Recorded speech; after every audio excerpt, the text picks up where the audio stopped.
Halo semuanya, selamat datang di channel yang tidak layak untuk dihina ini. Sebelum kita mulai, atur posisi santainya, seruput kopinya, dan mari kita berkhayal.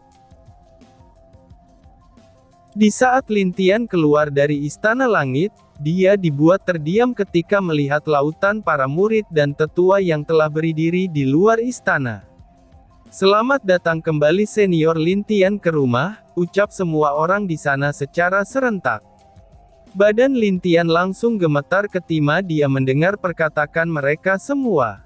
Hatinya melembut, dan terlihat dia sangat senang melihat bagaimana sekte langitnya tidak berubah, meskipun telah menjadi sekte yang terkuat dari dunia biru. Hah, sekarang kalian kembalilah berlatih ke tempat masing-masing. Kalian jangan di sini semua, apakah kalian ingin aku hukum? Cepat bubar, ucap Lin Tian dengan keras. Melihat hal itu, semua murid langsung kabur dari tempat itu seperti telah mendengar ancaman yang membuat mereka ketakutan. Bing Yang dan yang lainnya ketika melihat hal itu, mereka hanya bisa menggelengkan kepala mereka saja. Itu sudah jelas karena semua murid itu menghormati Lin Tian, dan mereka juga tahu kalau Lin Tian telah kembali lagi. Jika mereka tidak pergi atau tertinggal, mungkin mereka akan dihukum oleh Lin Tian. Ayo pergi, jangan sampai terlambat. Karena jika tidak, kalian akan dihukum, ucap salah satu senior di sana. Akhirnya dalam waktu beberapa menit saja, semua lapangan di istana itu telah kosong. Di sana sudah tidak ada seorang pun murid, maupun tetua yang memiliki posisi di bawah tetua tertinggi tidak di sana lagi. Hais, kamu ini, ucap Bing Yang sambil menggelengkan kepalanya. Apakah anakku selalu seperti itu di sini? Tanya Ying Huan kepada Qi. Hehehe, asal saudari tahu saja ya, mereka semua akan seperti itu jika melihat Lin Tian, balas Qi sambil tersenyum. Kedua wanita itu tampaknya sudah dekat sejak berkenalan barusan. Jadi seperti itulah wanita, mereka sangat mudah dekat jika mereka memiliki satu pikiran yang sama. Bahkan jika mereka merasa orang itu menarik dan berbeda, para wanita pasti menerima mereka. Hufha, akhirnya aku bisa mengeluarkan mereka, ucap Lin Tian. Lalu dia sedikit menggerakkan tangannya, dan 1000 ahli kuat di alam raja segera muncul di hadapan semua orang. Salam Master, ucap semua orang itu dengan wajah tegas dan suara yang kuat. Melihat para ahli itu, wajah Bing Yang dan tetua lain dari Sekte Langit Mi jadi tercengang. Mereka tidak pernah menyangka, kalau Lin Tian memiliki pasukan yang kuat seperti ini. Zhao Lu, ucap Lin Tian. Siap, balas Zhao Lu. Bawa 500 orang bersamamu, lalu hancurkan dan bunuh semua orang luar yang telah membuat kekacauan itu. Kamu pergilah ke benua barat dan timur, ucap Lin Tian. Siap, paviliun perang akan bergerak, ucap Zhao Lu. Lalu 500 orang dari paviliun perang segera pergi, dan Zhao Lu pergi dengan gaya seorang jenderal perang yang gagah berani. Yue Liandao, selebihnya kamu bawalah kelilingi benua selatan dan utara. Kamu sudah tahu apa yang harus dilakukan bukan? Ucap Lin Tian kepada Yue Liandao. Aku tahu. Kamu tenang saja, semua musuh itu pasti akan mati di tangan pasukanku, ucap Yue Liandao dengan tegas. Bagus, siapapun yang berani datang mengganggu keluarga kita, ucap Lin Tian dengan perkataan yang menggantung. Maka mereka harus dimusnahkan, ucap 500 pasukan yang tersisa di sana. Paviliun bulan, di mana kalian? Ucap Yue Liandao. Ada di sini, jawab bawahan dari paviliun bulan. Ayo pergi, ucap Yue Liandao. Lalu dia menghilang dalam sekejap mata, dan diikuti oleh pasukan dari paviliun bulannya. An-er, apakah kamu membuat pasukan di dunia dewa? Tanya Bing Yang. Paman, sebaiknya kita duduk dulu, dan aku akan menceritakan semuanya pada kalian, ucap Lin Tian. Kemudian semua orang pergi ke aula, dan setelah semuanya duduk, Lin Tian mulai menceritakan tentang sekte langit yang ada di dunia dewa kepada mereka. Tentu saja setelah mendengar hal itu, wajah Bing Zentian terlihat bahagia, karena kakeknya ternyata masih hidup. Hal itu pun membuat Bing Zentian merasa, kalau hidupnya ini tidak sia-sia. Karena dia dapat mendengar kabar bahwa, keluarga satu-satunya ternyata masih hidup. Jadi kamu berencana ingin membawa kami ke sekte langit di dunia dewa? Tanya Bing yang kepada Lin Tian. Lin Tian mengangguk sebagai jawabannya. Itu tidak bisa terlalu cepat nak, kami memang ingin pergi ke sana, tapi kami perlu memberikan posisi master sekte ini kepada orang yang cocok, ucap Bing Yang. Bukankah sudah ada saudara Qizong dan Seiwei di sini, ucap Lin Tian sambil tersenyum. Mendengar ucapan itu, semuanya saling menatap. Mereka tidak menyangka, ternyata Lin Tian sudah punya kandidat untuk menggantikan mereka. Memang benar, meskipun Qizong dan Seiwei hanya berada di alam abadi pada saat ini, tapi merekalah yang cocok untuk menggantikannya.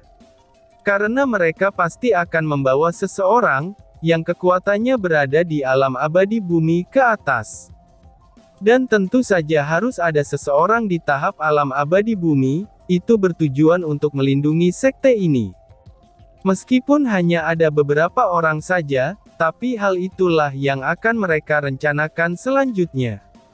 Jangan terlalu cemas dengan kekuatan sekte kita, aku akan meninggalkan penjaga di tingkat puncak alam abadi ilahi di sini.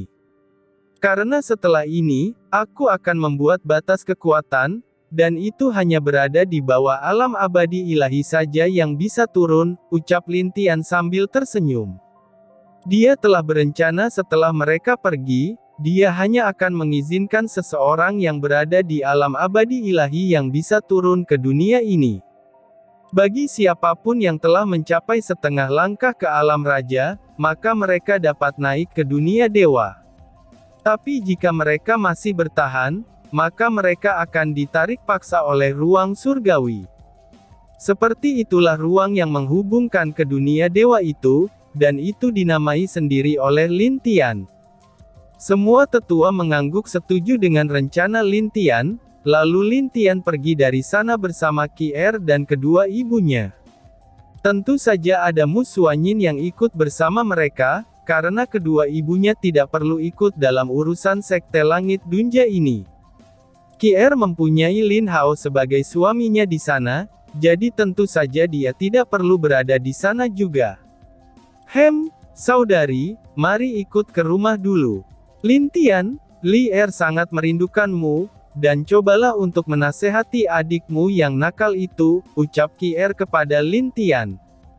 Dia kadang-kadang menghela nafas dengan kelakuan putrinya yang nakal, dan kadang-kadang dia juga mengajak berlatih. Tetapi di saat Qi lengah sedikit saja, gadis itu sudah menghilang dari pandangannya. Apakah Li sebegitu nakalnya? Tanya Lin Tian. Dia melihat Qi mengangguk, lalu dia memandang Mu Suanyin yang juga mengangguk padanya. Oh dewa, apakah sifat baik kecil telah tertanam kepada adik kecilku itu? Ucap Lin Tian sambil menepuk dahinya. Itu bukan hanya dia terlalu malas belajar, tapi dia masih tetap menghormati ibu dan ayah mertua, dan juga aku, ucap Mu Suanyin. Baiklah kalau begitu, bagaimana kalau kami ingin bertemu dengan gadis kecil itu?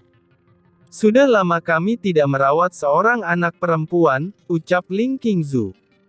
Hahaha, saudari, kamu mungkin tidak akan tahan dengan sifat gadis itu, ucap Qi sambil tertawa.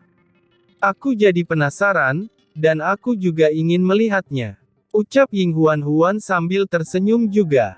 Akhirnya ketiga wanita itu pergi meninggalkan Lin Tian dan Mu Suanyin, dan mereka bertiga memutuskan untuk membiarkan Lin Tian dan Mu Suanyin melepas kerinduan mereka.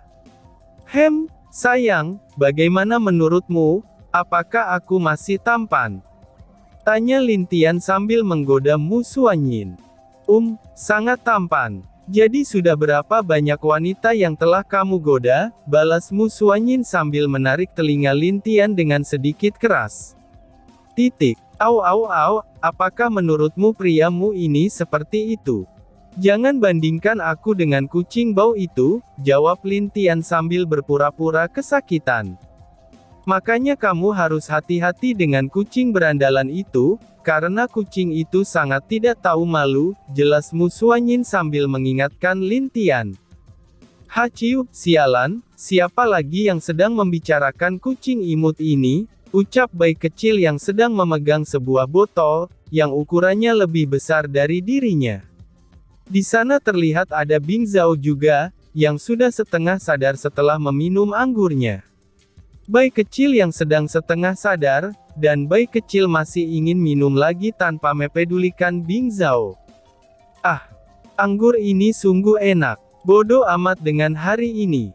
Hari ini aku akan minum sepuasnya, ucap bayi kecil sambil meneguk lagi anggur di botol itu. Sedangkan di tempat Lin Tian dan Mu Xuanyin sampai di puncak bunga yang sering mereka datangi untuk beristirahat, dan juga menenangkan diri mereka di sana. Sejak Mu Xuanyin dibawa oleh Lin Tian ke sini, tempat ini telah menjadi tempat favoritnya. Karena setelah dia berlatih atau merindukan Lin Tian, maka dia akan duduk di sini sambil memandangi langit dengan penuh kenikmatan.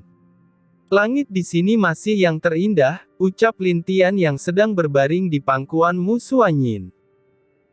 Di sini memang tempat yang sangat indah menurutku, balas Mu Xuanyin. Lin Tian tersenyum, dan kemudian dia memandang langit. Tetapi dia teringat saat dia sedang diserang oleh cahaya aneh, dan itu membuat dia keluar dari pencarian jiwa ke labang itu. Ada apa? Tanya Mu Xuanyin. Oh, aku hanya sedang memikirkan, andai saja aku, kamu, dan Su'er bisa menikmati waktu seperti ini sepanjang waktu. Betapa indahnya bukan? Meskipun kita hanya hidup 100 tahun, mungkin itu lebih berharga dari hidup selamanya tanpa kalian, jelas Lin Tian sambil menyentuh wajah cantik Mu Xuanyin dengan lembut. Benar juga sih, tapi kadang-kadang kita memiliki tanggung jawab sendiri untuk dunia kita. Contohnya adalah dirimu. Di dunia ini, kamu memiliki tanggung jawab yang besar.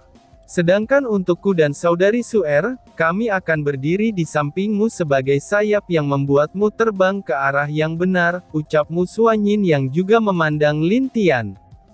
Iya juga ya, kamu benar, kalian berdua adalah sayapku yang akan selalu membuatku terbang bebas di langit, dan tidak akan pernah kehilangan arah, balas Lin Tian dengan lembut. Lalu dia menutup matanya sambil memikirkan sesuatu yang mengganjal di kepalanya. Pertama dari pencarian jiwa yang dilakukan Lin Tian kepada seorang wanita dari orang luar itu, ini dapat dijelaskan kalau wanita suka mengisap energi yang milik pria, dan pria dari orang luar itu suka mengisap yin dari setiap wanita yang lebih kuat darinya. Bahkan kadang-kadang, kedua orang luar ini akan melakukan hubungan intim. Jika salah satunya ada yang kalah, maka yang menang akan mengisap energi dari si yang kalah tersebut. Kemudian kalau salah satu orang itu dapat bertahan, maka orang itu hanya akan menjadi budak pemuas dari orang yang menang itu sampai dia mati.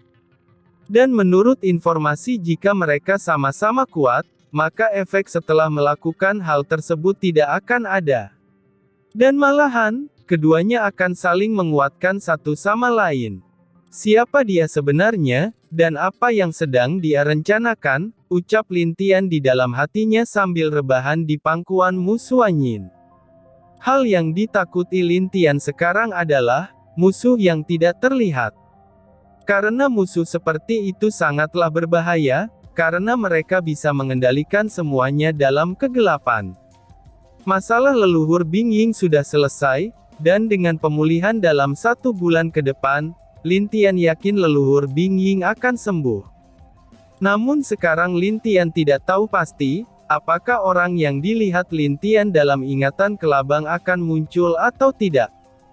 Tapi jika dia muncul, mungkin itu hanyalah kloningannya saja. Hari itu Lin Tian dan Mu Xuanyin menikmati waktu kebersamaan mereka di sana, dan keesokannya mereka kembali ke sekte. Xuanyin, bisakah kamu membawa aku ke sektemu? Ucap Ying Huan dengan tersenyum lembut ketika melihat Mu Xuanyin. Jelas saja kalau Ying Huan sangat menyukai menantunya yang satu ini. Itu bisa dibilang kalau sifat Mu Xuanyin lembut di luar, tapi juga memiliki sisi tegas di dalam dirinya. Sama halnya dengan Ling Xuer yang terlihat dingin di luar, tapi dia sangat lembut di dalamnya.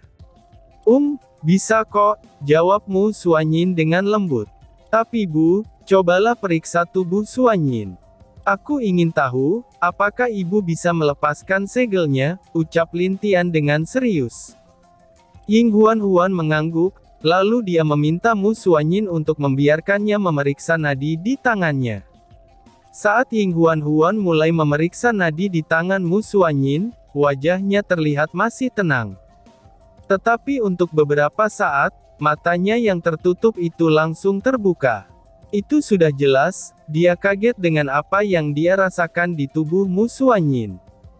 Dan kemudian, dia tersenyum senang sambil melihat Mu Xuanyin. Hehehe, anakku, kamu memang hebat. Apakah kamu tahu tubuh Mu Xuanyin yang sesungguhnya? Ucap Ying Huan dengan bahagia. Apakah mungkin tubuhnya sama dengan ibu? Tanya Lin Tian. Tidak, tubuh Mu Xuanyin ini lebih spesial dari ibu. Jika ibu adalah tubuh elemen es, maka tubuh Mu Xuanyin disebut dengan tubuh Phoenix Es. Tubuhnya sama dengan dirimu, ucap Ying Huan. Bukankah itu berarti, kalau Mu Xuanyin bisa hilang kendali seperti diriku nantinya, ucap Lin Tian dengan kaget dan juga cemas. Tidak, ini berbeda dengan dirimu yang mewarisi elemen es dari ibu dan ayahmu. Mu Xuanyin asli memiliki tubuh ini dengan sendirinya sejak dia lahir, dan yang pasti itu bukan hasil dari orang tuanya seperti dirimu, jelas Ying Huan. Lin Tian mengangguk, itu berarti jika Mu Xuanyin adalah tubuh Phoenix Es, maka dia bisa berubah menjadi Phoenix Es. Itu pun jika dia bisa mencapai tingkat sempurna dalam mengendalikan kekuatan di tubuhnya itu. Berbeda dengan Lin Tian, dia hanya bisa mengendalikan elemen es dengan sempurna.